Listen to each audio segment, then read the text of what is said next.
Welcome back to DXB Today. And as we're ending the first month of the year, we're deciding to talk about how to create good habits.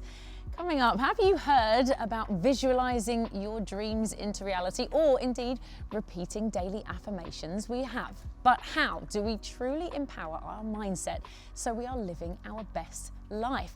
Well, let's ask our next guest, NLP coach Nada El Gazzar. How are you, Nada? Fine, it's great topic and great audience and everyone. I'm so happy to be with you today. And we're genuinely so happy to have you on here because I'm fascinated by NLP and CBT. It's very truly empowering, and I've started NLP in 2018 with the study of NLP and CBT, and it's going very deep into the subconscious mind and exploring your limiting beliefs and everything, connecting your programs with your language and how it affects your body. Because what does NLP actually mean? Neuro-linguistic programming, Okay. which is neuro is your whole neurological system, linguistic is your language, and programming, how you're programmed.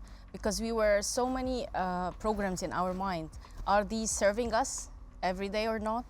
We have to dig deep in that. So we ask so many empowering questions to make sure that we're getting into the core beliefs of ours, you know, and also our kids as well. Yes. Yeah, so when you talk about emotional intelligence, that's where I see a lot of difference in kids who were raised in a healthy environment compared to kids who were not lucky to be coached by me, as you say.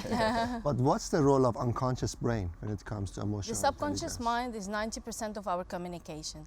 So everything is a memory. Everything happens at kind of like past lessons. It could affect us so much. You can imagine that I'm coaching someone who's not very happy at work. It's because someone called them stupid at a very young age. And they take this and believe in it.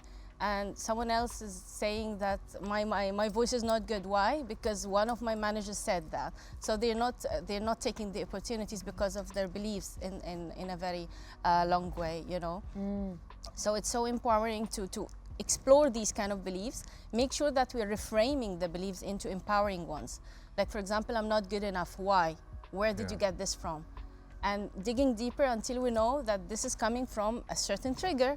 And this trigger, we need to really explore and reframe it. Otherwise, they will remain for their whole life. I wanted to ask you, how do you tackle something like that? If someone is having all these limiting beliefs and like all these ideas that they've gotten growing up, and someone said a comment about the way they look or the way they speak and things like that, how do you switch that into making it a positive It's belief? called the habit loop, which is cues and cravings and response and reward. Yeah. So people have cues that would get them into cravings. Cravings in so many aspects, you know, for example, I'm hungry, so I crave junk food. The response is I open the kitchen and I do emotional eating. And I get into this habit loop. And it's not actually empowering at all because I'm not aware of my cues. You know, the triggers are the most important part to start from. Otherwise, it's gonna be remaining like too much toxic cycles, and you're gonna play something called the victim role. Have you heard about the drama triangle? No, but it sounds great. Tell me about it. Drama triangle is victim, persecutor, and rescuer. So everyone is playing like a victim role. They have a rescuer and persecutor. Yeah. So if you're not taking responsibility on your life, you're gonna be ending up a victim. And victim means like repeating the cycles all over again. And waiting for someone to come rescue you. Yes. And probably waiting for someone to persecute you as well. Exactly. So we have to be going out of the victim role into the creator role.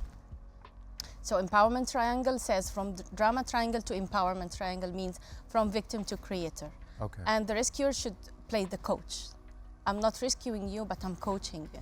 It's fascinating. I'm really conscious of time. We've got about 30 seconds left, but I wanted to know, in case anybody watching now, how young, I guess, could you start this kind of NLP with children, perhaps? At a very young age, you know, at even 8 or even before that, because a very, very good word that we can use with all our kids, yet.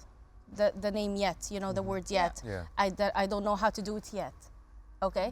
Don't say I don't know how to do it. That you will learn it. It's as just well. yet. The yet, it gives them this empowering belief, like I'm gonna be working on the skill until I master it. I love that so much. Yeah, so it's I always used it with my kids, and it's really working very much. That's super. I think that's something we're definitely going to walk it with Yes. away today. Thank you so much, Thank you Nada, so much. for being It's on the been show. We hope to see you amazing. again. Thank you so much. Thank you, everyone.